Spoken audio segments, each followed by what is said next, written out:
Welcome back to the Life Legacy Podcast. Here is where we bring on people with inspiring stories to help you guys upgrade the quality of your life. And today we are beyond honored to bring on Nicole Tanner.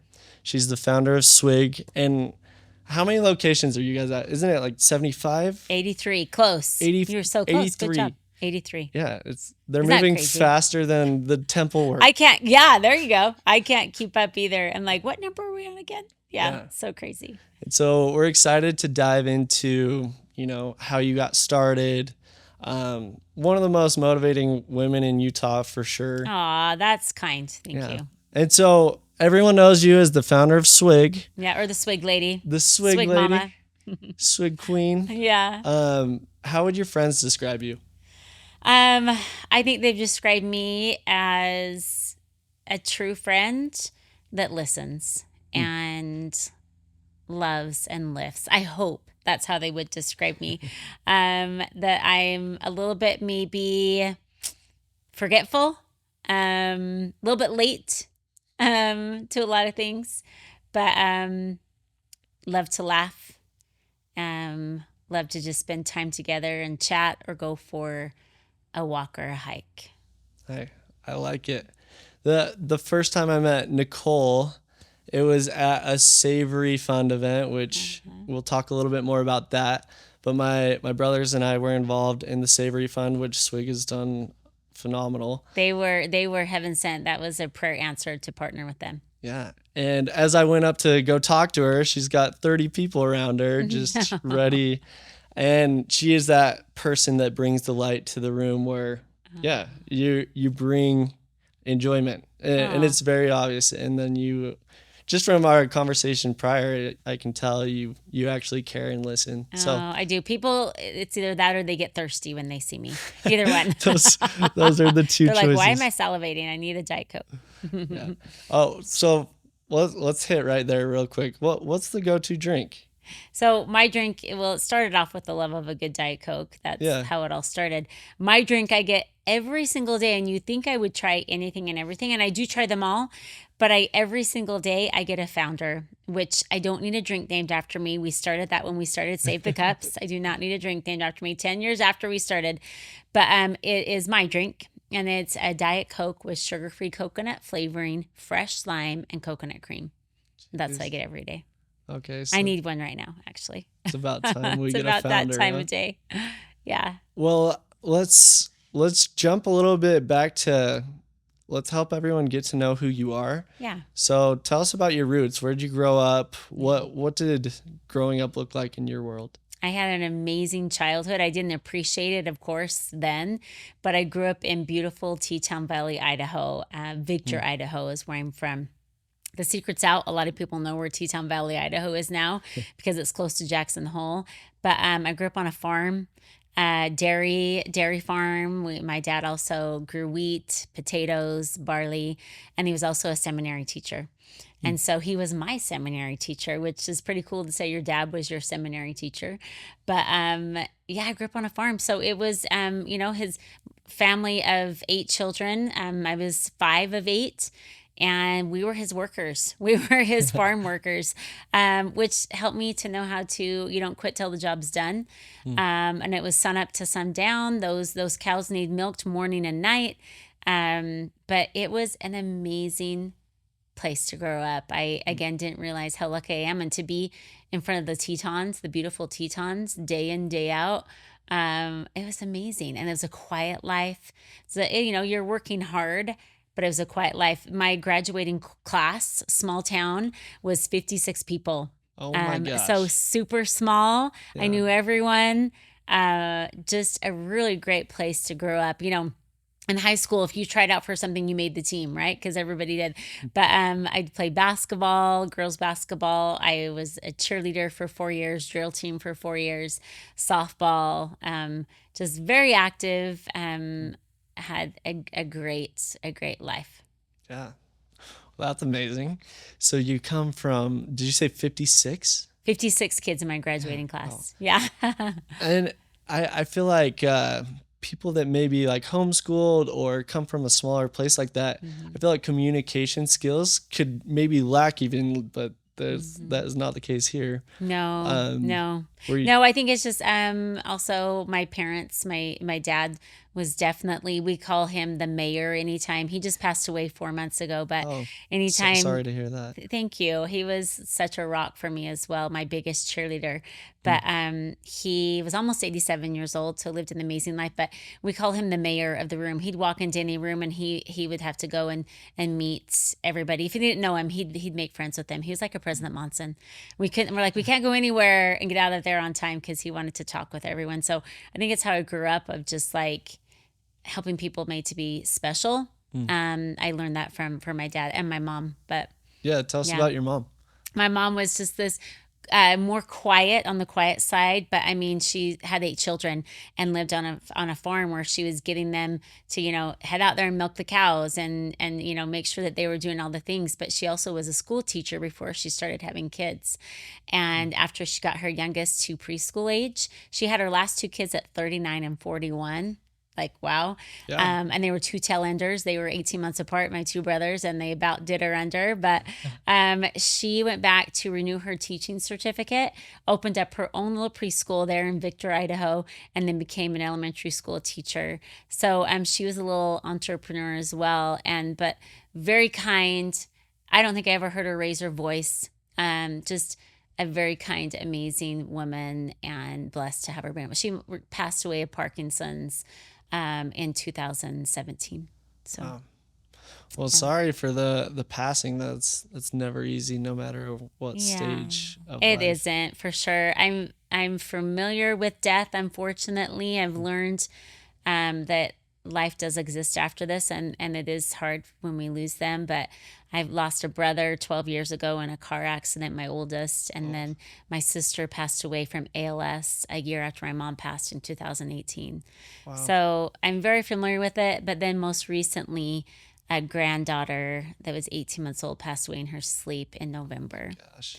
So very familiar with the passing of a loved one. Too familiar. I'm like, okay, Heavenly Father, I think I'm good. Chill out for a little, no, please. I know, but I'm telling you, we're going to have our hard.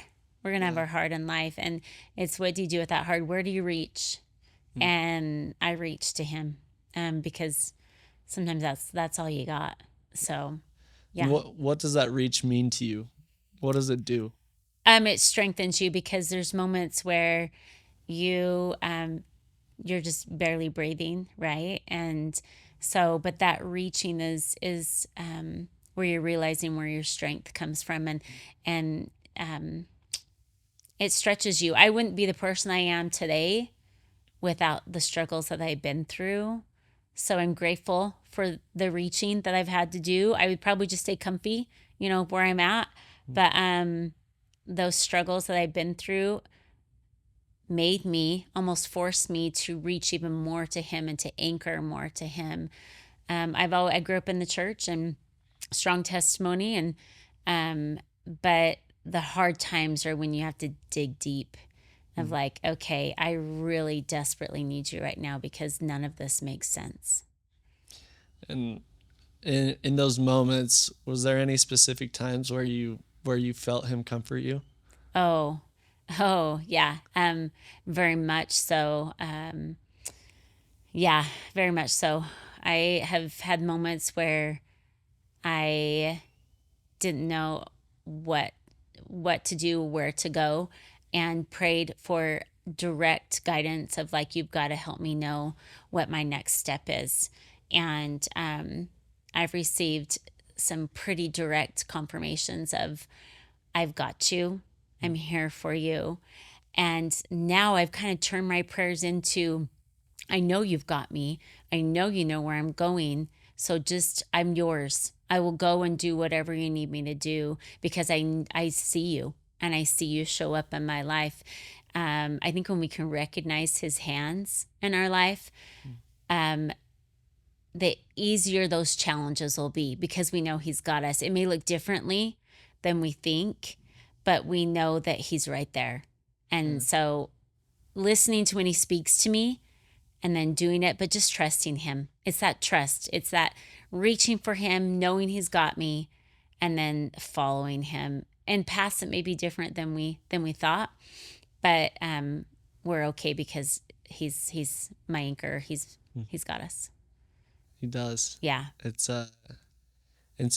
incredible what God can do to people when they reach and then listen and then act and what is needed to be done. And so I think too oftentimes our prayers are like a wish list, you know, and that's normal, and it can be that way sometimes when you're asking for certain things. But I think when my prayers shifted to, I know you know what you have in store for me, or you have in store for my children. You know them better than I do, so I trust that it will all be okay because you've got us and you have a plan. He's got a perfect plan for all of us. So we need to, that's where the peace comes in, right? Even amongst the turmoil, you can still have peace because he's got you. Yeah. Yeah. And I was actually having a conversation this morning. I think the most beautiful things that I've experienced in my life has been in some of the darkest moments that I've experienced. And it is really interesting with opposition in all things. In the hardest moments, that's when you can feel, the most peace in a singular moment, or, True. you could feel so much hatred for a situation, and that's where God will show the most love you've ever felt from him. That's exactly it. Yeah. And I don't think you'd feel that if you hadn't gone through the hard. Yeah. You have to go through that hard in order to really be able to open yourself up to, I need the light. Give me as much light as you can in the dark. Yeah. So for someone going through, a harder trial in their life, what advice would you feel like you'd want to give them? I think for me, I had to study and read and pray as much as I could so I could surround myself with light. I think I told you I went through a divorce recently, and just through that whole process, I needed as much light and direction that I could get because of all of the fears of the unknown and my future and my kids' future. And for me, I had to surround myself with light. I couldn't listen to music that was anything but light. I made sure that I was reading in the scriptures every single day. I was attending the temple and still do as best I can on a weekly basis so that I can be in that sacred place and receive, any sort of light I can get from him or inspiration that is needed. It's just being as still as I can be and only surrounding myself with those. And again, we live in a fallen world, so sometimes that's hard.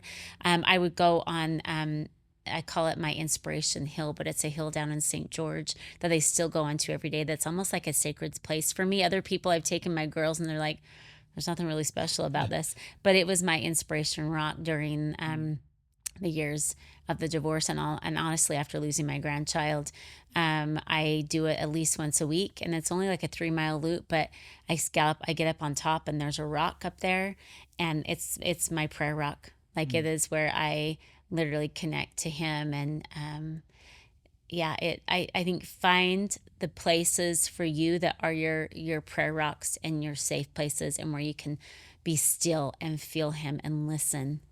That for me was everything. Yeah.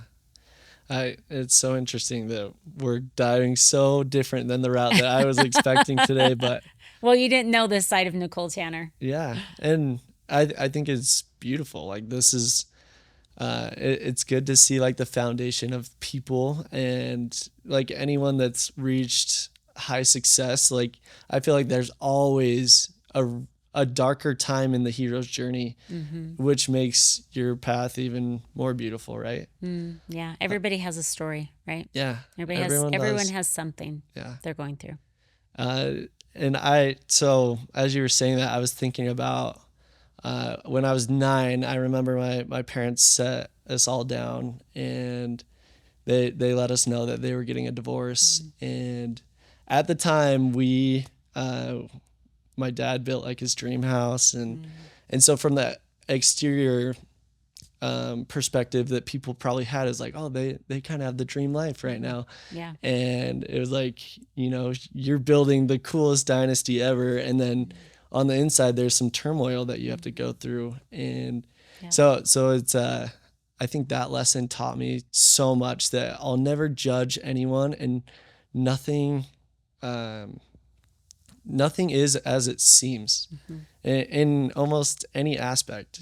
And so no matter how well off or like how happy you think someone is, to show up, like your motto, your vision to make someone's day better, to really make a positive impact on them. Yeah.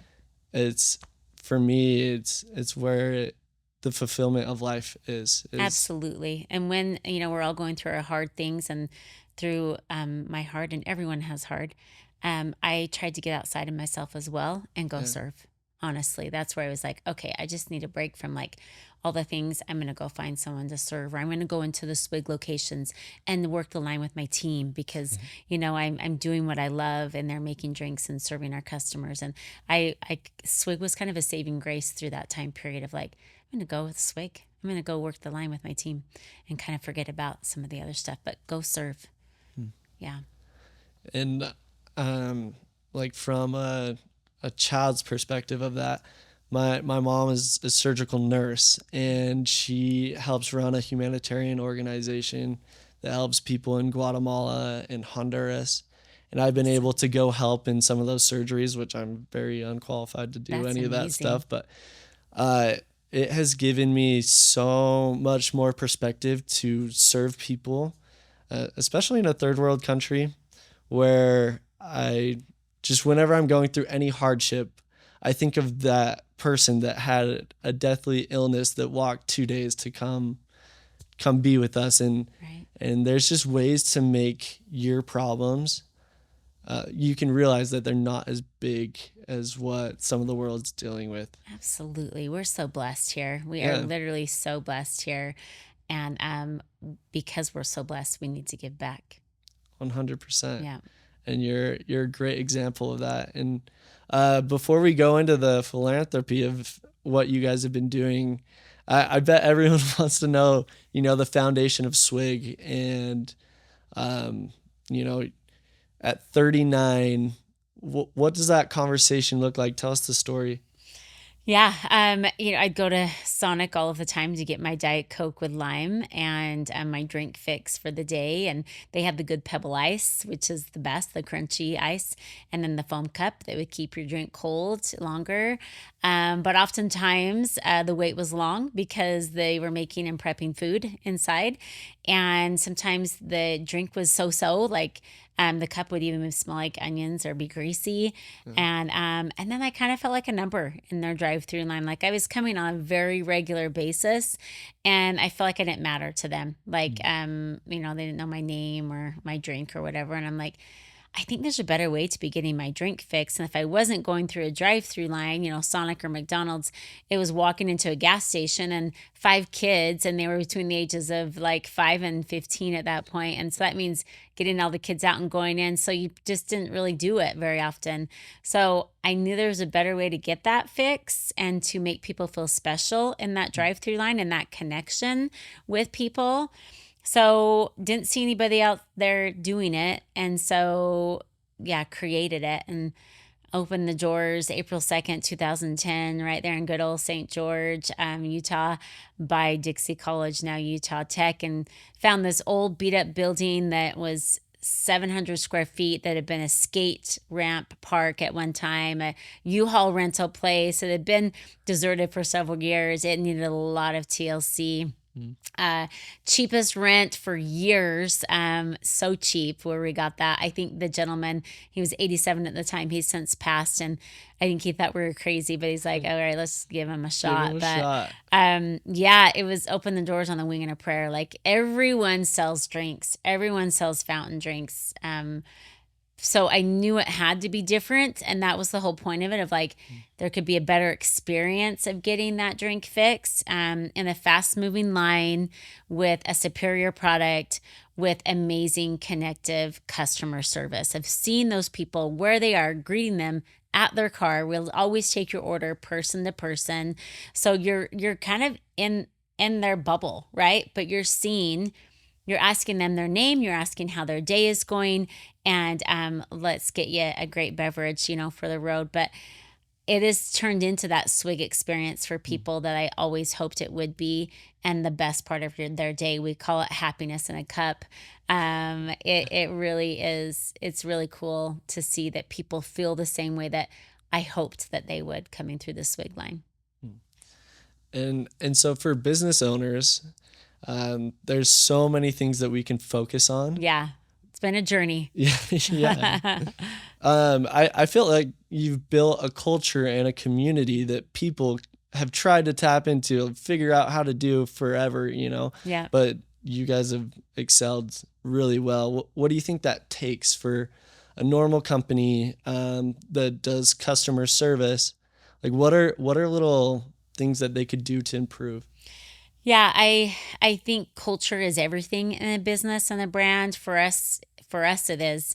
You protect that culture and you protect your brand, your business. It starts inside the building, inside your business with your team. We don't call our employees, we call them team members. They're part of the team. We're all part of the team. We go through the finish line together. So it's making sure that they feel valued and safe, and that there's opportunity for growth inside the organization for them specifically. We have 16-year-old team members that start off as their first job. Yeah. And then before you know it, they've worked their way up through our leadership program into management, and they're running $1 million locations. So it honestly is so cool. I oftentimes tell people we are now a leadership company. We're growing leaders, mentoring leaders that happens to sell an amazing drink. Like, we can't grow without our leaders. Yeah. You can't. So I would say to people, focus your time and energy on your team and your leaders. Help them to care like you care for your brand, your baby, your business, whatever it is. They will work harder, faster, stronger for you when you treat them like a team member. I'm going to get in there and make drinks and take orders and mop the floor just like they will. That's where I choose to be, is in there, not in an office building. So it starts inside, and then it spills, hopefully not onto the customer, but literally it spills out into your customers, that they're like, wow, I want to come here because this feels different. I want to get my drink from here. Because they treat me like I'm special, because they treat each other like, they mean something to each other. And then that's where you attract, other talent. Other team members are like, I want to work there. That seems like a cool place to work. And there's opportunity. Like, we have, we're 90% female led in the field in our stores. Again, that's just organically who we are. It's just kind of turned into that, I think, from me leading out. But it's pretty cool to have these managers then that transition into a training director or a district manager, and then onto an area director where there are over 25 locations. We retain our team. We have some that have been with us for 10, 11 years.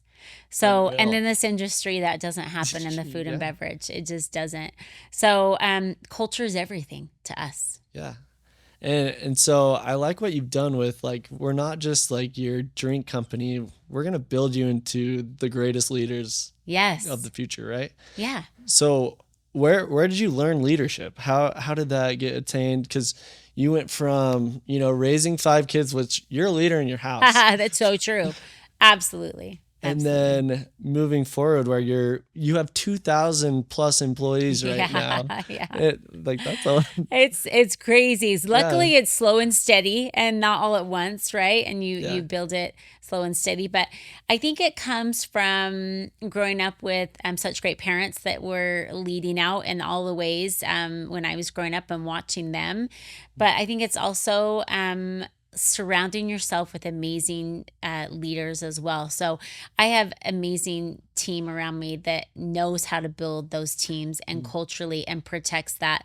And I think it's just authentically who we are. They started out as team members, some of them, And they know what it's like to be down there of like, I want to do things differently so that we can let them know we value them. But Chase and Dylan are two of my partners that were at the Savory event, and they are about the same ages as some of our oldest team members. I'm like, guys, I could be your mom. So, but they were all, equal ground, but they know our team members of where they're at in this space, and they meet them there, and they don't seem superior to any of them, and that they've really set the stage for such an amazing culture in our organization, to where people want to be like a Chase or a Dylan, There we go. Got some great examples. Great examples.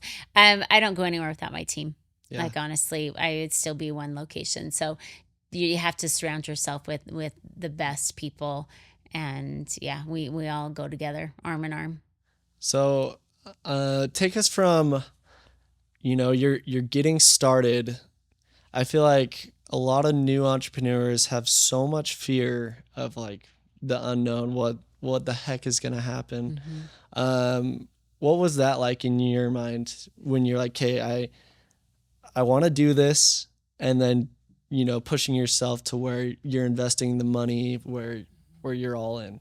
Yeah, I think it was just like, it felt super right. It's like, it was like, yes, this is what we're supposed to do. It's very prayerful, honestly, on should we or should we not. And then it's just taking the steps forward. You're going to be scared. That's normal. You're going to be like, how is this going to provide an income? That's normal. But if you believe in the why behind it, and you stay true to the why and what built you, you will press past those fears, because you'll believe in yourself and the business of what you're trying to achieve. And again, it's more than the drink. It's more about the people inside and the people outside coming to it. So I think it's just pressing through those fears. It was very scary. Didn't have a business plan, didn't have a business loan. It was literally just off our savings. And about 6 months in, finally able to make a paycheck for myself. Let's go. And then within a year, it's like, okay, this crazy thing is actually working. And we had lines to the corner. So stay the course, though. I mean, because you're going to have bumps along the way, and you're going to second guess yourself, and people are going to tell you you're crazy, and this is just a Utah thing, and it will never go outside of Utah. And I still hear that. Even though you're, is it 7 states or? I'm probably more so now. I'm heading to Indiana next weekend to open up our first store there. We're in Arkansas, Texas, Oklahoma, Tennessee, Florida next month. So, I think it's just remember what built you, stay true to your core values, keep your culture. But the first couple years, definitely, okay, this is working, or, and then by year 1, year 2 is like, okay, but that was just one location. It was just one location for 3 years. And then found another location exactly a mile apart from Swig number 1. And it was mainly, it was a beat up building that had been foreclosed on, got it for dirt cheap. But we could wrap cars, bought that.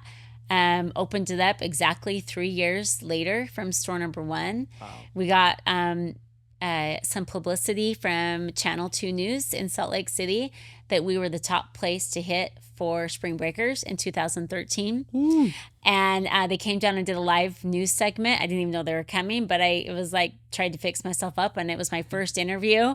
And it was a pretty cool interview. You can check it out. You can tell it's my first for sure. But it was nerves? I was like, I don't know what I'm doing, but it was pretty cool. It blew us out of the water. Really? People were like, okay, we got to hit this Swig thing. We became a destination, which is what I was hoping for from the start. But then it was gangbusters from there.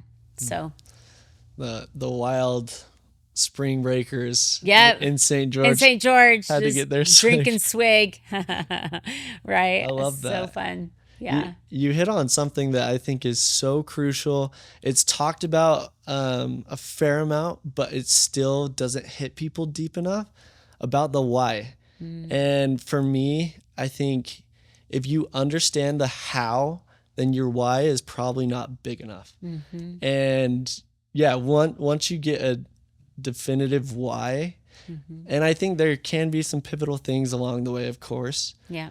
But that's going to drive you to get over all fears if you know why you're doing and you're willing to go all in on it. You have to have a why, or you'll probably quit sooner. Yeah. You got to really be all in. You got to believe it. You got to eat it, drink it, live it. Like at the dinner table, you know, my kids are like, "Can we talk about something other than Swig?" Like That means you're doing good. yeah, you really have to be all in. You have to love it. If you don't love it, maybe do something else that you love. So we found a need and we filled it, basically. But it was a need that we would appreciate, you know. And so find a need and fill it. But you got to have a good why. Yeah. You got to be drinking that Kool-Aid or drinking that Diet Coke.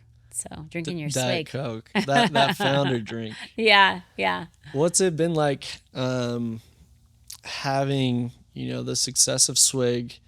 Like, how's that impacted your family? How has that taught you to do things different with your kids? What does that look like? It's hard to be a working mom. I never thought I would be one. But balance and priority. When I'm with my kids, I try to be super focused on them and not be distracted by, you know, my phone or what's going on. There's been times where I had to go into work and, you know, miss like games at night. You know, my family would come down for Thanksgiving, and Black Friday is a huge day for us. And so the first probably 6 years, they were all at my house. I'm hosting Thanksgiving. We're closed on Thanksgiving Day, thank goodness. But the Friday after, I'm in the stores. Yeah. So, yeah, there's definitely moments where I missed out on some things, but prioritizing where you need to be. And so the sacrifice is real. But I think it also taught my kids to work hard for your dreams. You can balance it, but go for it. Don't let the fears get in your way. Press through those. And if you really believe in it, you can do anything that you set your mind to, especially if you care and put that passion into it.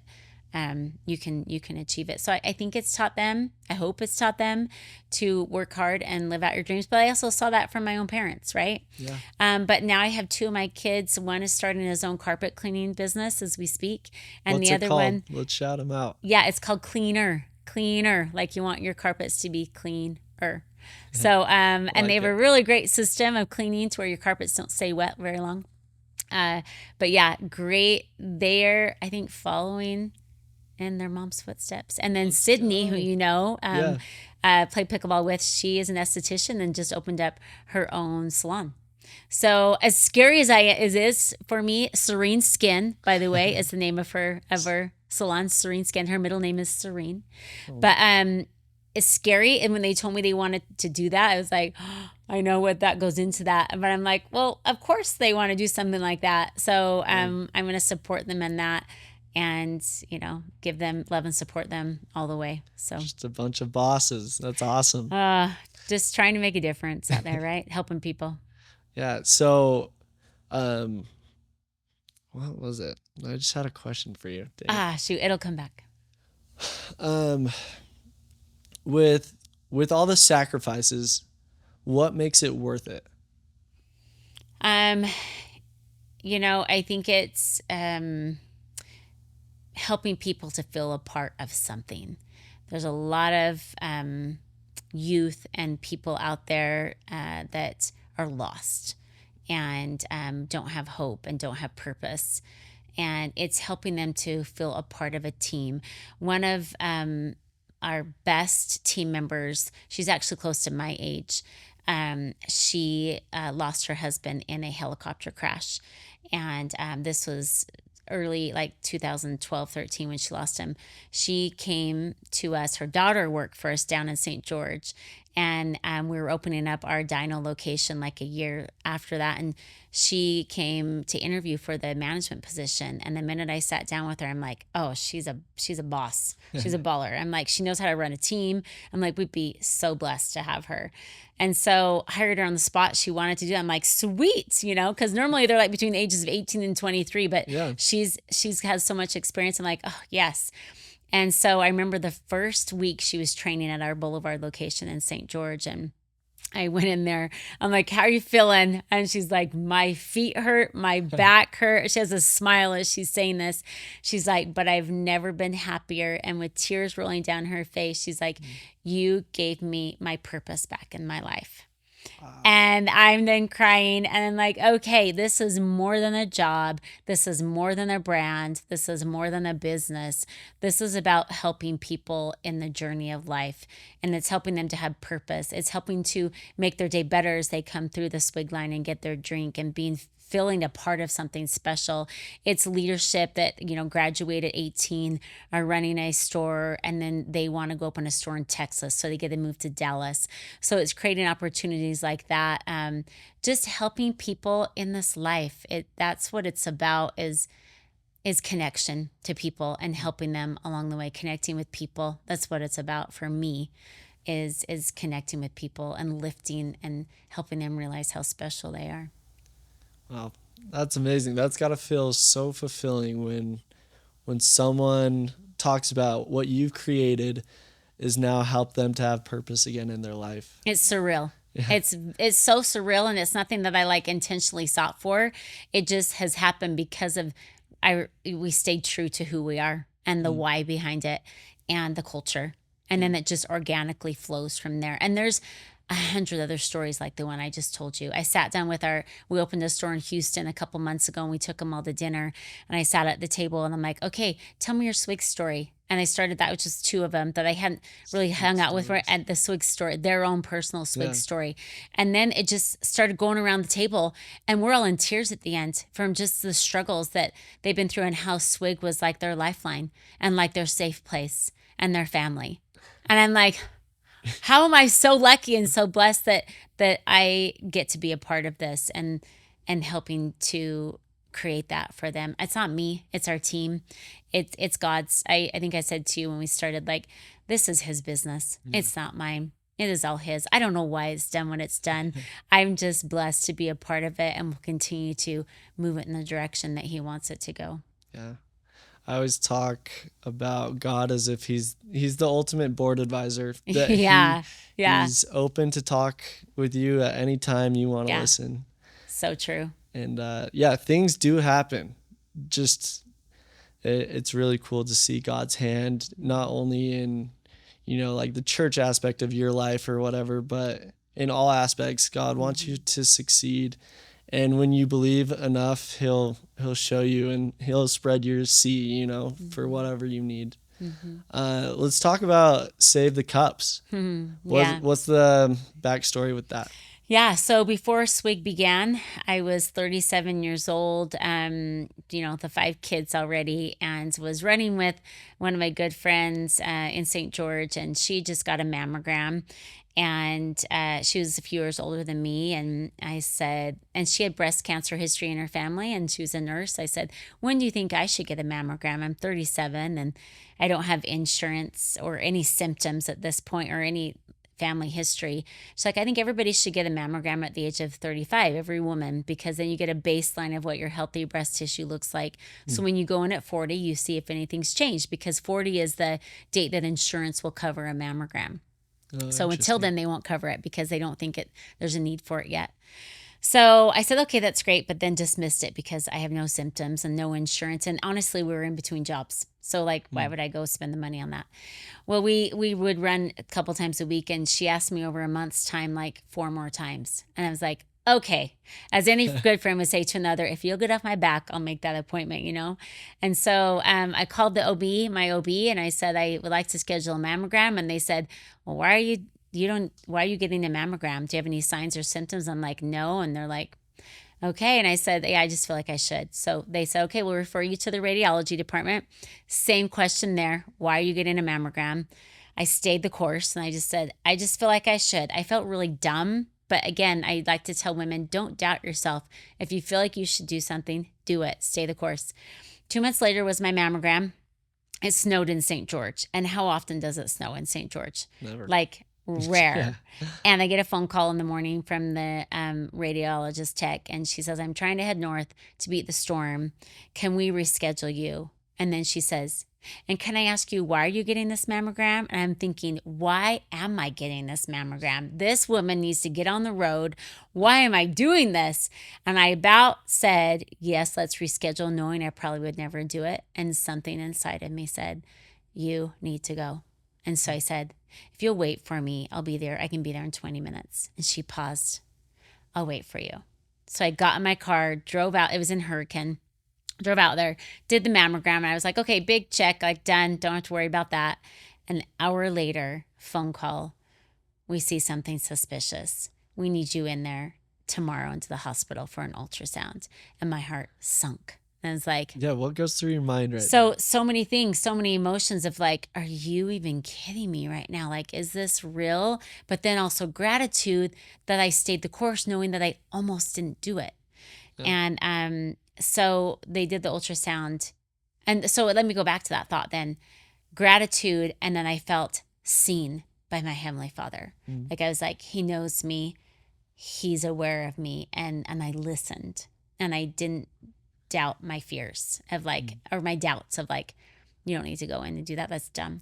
It sounds like you had 5 people pretty much saying like, hey, yeah, why on earth? Why are you doing this? Yeah. And I'm like, I don't know why I am, but I gratitude. So it was like fear. Can you have all those combined? Fear, gratitude, like all of it? I did. I had all of that. So when the next day they went right to it, it was a mass that was very deep. I still couldn't feel it after they showed me where it was at. But it was right before Christmas. Had to wait 2 weeks before I could get in to see a doctor to do a biopsy. I knew there was something wrong. Went in, she did the biopsy. Sure enough, breast cancer, rare form of breast cancer, aggressive. It had doubled in size from the time I went in 2 weeks prior for the ultrasound to when I did the biopsy. So it was growing rapidly. It does not respond to chemotherapy and radiation. It's in the connective tissue, so you can't even treat it. The only treatment is to take it all out. So cleared it out, did a wide excision, did a lumpectomy. My doctor was like, your friend saved your life. I've only found 2 other women in my 25 years of removing breast cancer, and they are no longer with us. She's like, this cancer is particularly a killer. And if you would have waited till 40, you would no longer be here. So my life was spared, which is just like, how am I so blessed and so fortunate? I'm supposed to be here, Jackson, for some reason. Not some reason. You just heard from your people that work with you. Oh, yeah. Their purpose. Yeah. And so I guess it's full of gratitude at that point of like, that was close. And then purpose. Like, I have purpose here. And I don't know what it is, but I'm going to make sure I listen to him and follow him and serve and be a light for others. Because I was spared. I realized how close I came to it. So, again, I said no insurance, right? In between jobs. So over $12,000 in medical debt. And that was cheap because I didn't have to do all the other treatments, chemotherapy, radiation. I just had surgery, doctor's visits, biopsy, still $12,000. And sucked up my pride and filled out a bunch of forms to get some financial assistance. And I still remember to this day, she telling me in the hospital administration room, can you pay $100? And I was like, $100, that's it? And I wrote a check right there for $100. And I was not only medical debt free, but I was cancer free.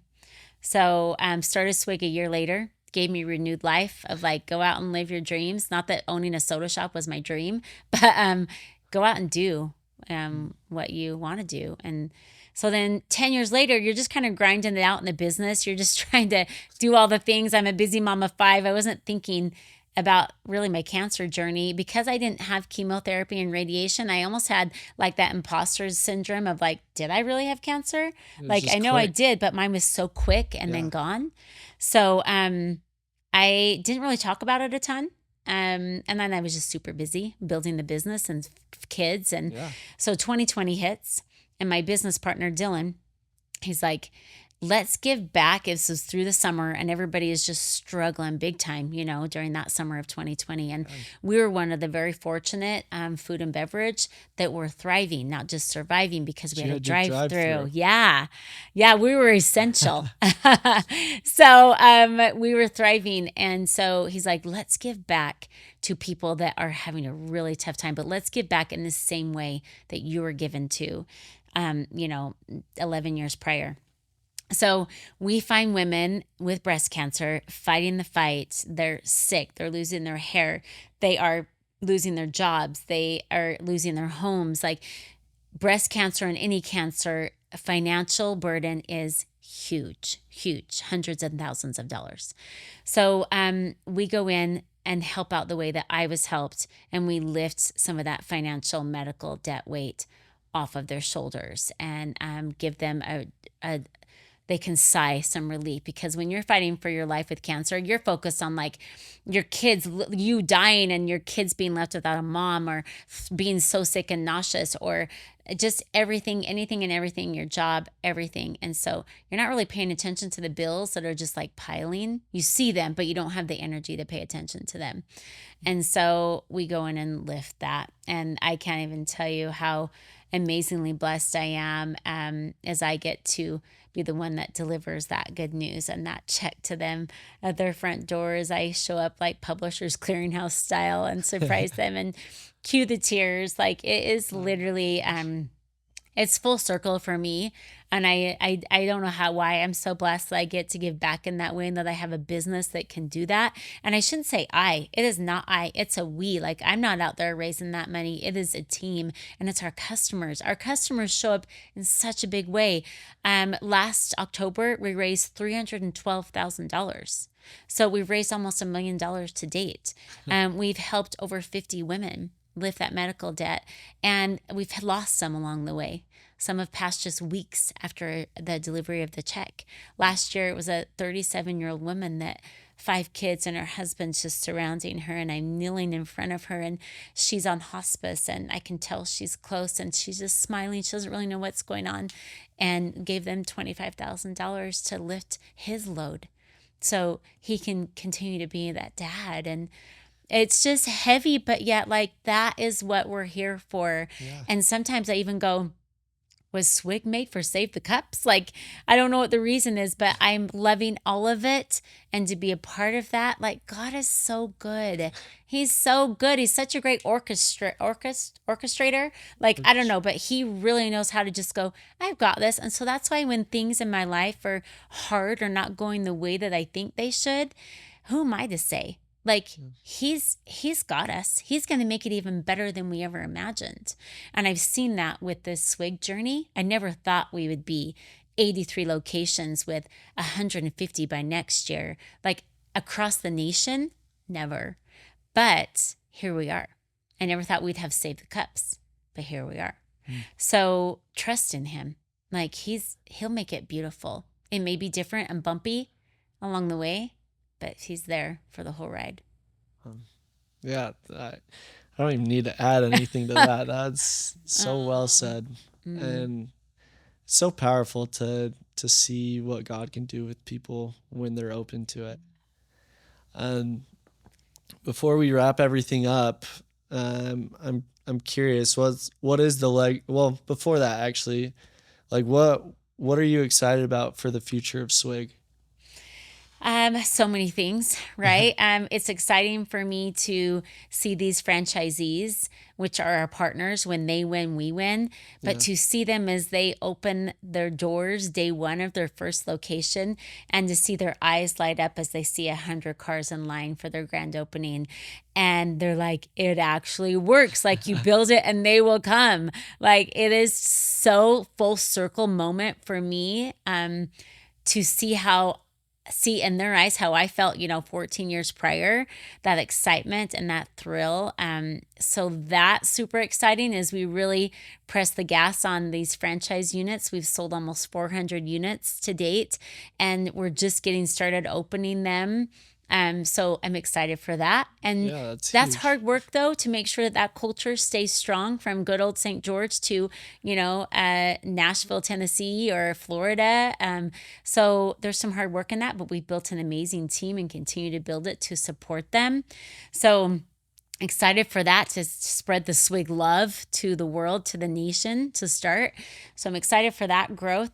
I'm excited for our leadership team to see our leaders growing in ways they never imagined and to have the opportunities for them to do so. It's one thing to go, okay, I want to see you grow, but like now we have so much opportunity because we're booming. I'm like, yeah, go try that. We need you here. We need you there.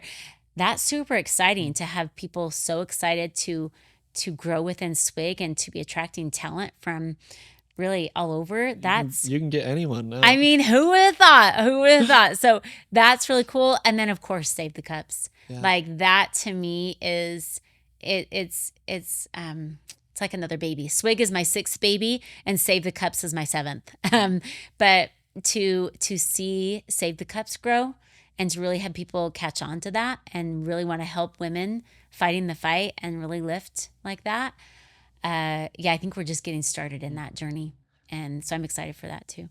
How can our audience help in that initiative? Yeah, well, we start in 2 weeks. Like we start our Save the Cups October 1st to October 31st. And at every Swig location, you can donate, or we have tumblers, we have shirts, we have hoodies, we have stickers.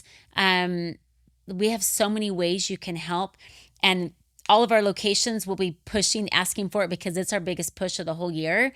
So we prep our team to just be ready to raise a lot of money for these women. So go to any Swig location through the month of October, and our team will direct you as to how you can help. You can go online and look at swigdrinks.com as well to check out that initiative and how you can help. But go to any Swig location and they will direct you on how you can get my drink. So there's a reason why we have the founder drink. So 2020, when we started Save the Cups, we put my drink on the menu. And anytime someone buys my founder drink in the month of October, we donate $1 to Save the Cups. Swig does. There'll be another drink that's a water-based drink that will be on there as well that you can, if you don't drink soda, that will donate to Swig to Save the Cups as well. So amazing. Yeah. Okay, well, I'm going to go get my founder cup. Yeah, me too. We need to both go get a founder. Yeah. With everything said and done, what's the legacy that you want to leave behind? I think it is about seeing people where they're at in their journey in life, finding a way to help them, to help lift, to help encourage, to help mentor, to be a light for them along the way. That may be as simple as handing them a drink through the window with a smile, or asking them how their day is going, or giving them some leadership opportunity, or helping a woman fighting the fight of breast cancer. Our team, helping them to see that we need you along this ride. But I think it's just being there for people and seeing them as humans that need some light, love, and lift. We're all going through something, and I want connection. I think that's kind of our thing is making a connection with people in life. That's where your purpose comes in, is when you're connecting with people and helping them feel better about themselves and having purpose. So I think that would be it. That's fair. It's cool. It made me think of, I guess, a villager came up to Gandhi and asked Gandhi, like, hey, what's your message to the world? And Gandhi just looked at him and then wrote on a piece of paper something, gave it to him, and he walked away. And in that note, he said, my life is my message. And everything that you just said, you are walking proof of your legacy that you have been building. And I'm just happy we get to know each other better now. Your story is way cooler than I would have ever expected. Nice. I knew it'd be awesome, but well, and my story continues, right? We all of our stories continue, and life is what you make it, right? Yeah. You can choose to be a victim or choose to be a victor and turn pain into purpose. Like it really is. We're going to have hard things in life, but what are you going to do with it? So you pivot. Like at Swig, there's been so many moments where like, okay, well, that didn't work. Okay, let's try this. I don't see any failures in life or in business. I see them as growing opportunities. And life is a journey. Yeah. Yeah, it's meant to be enjoyed. So.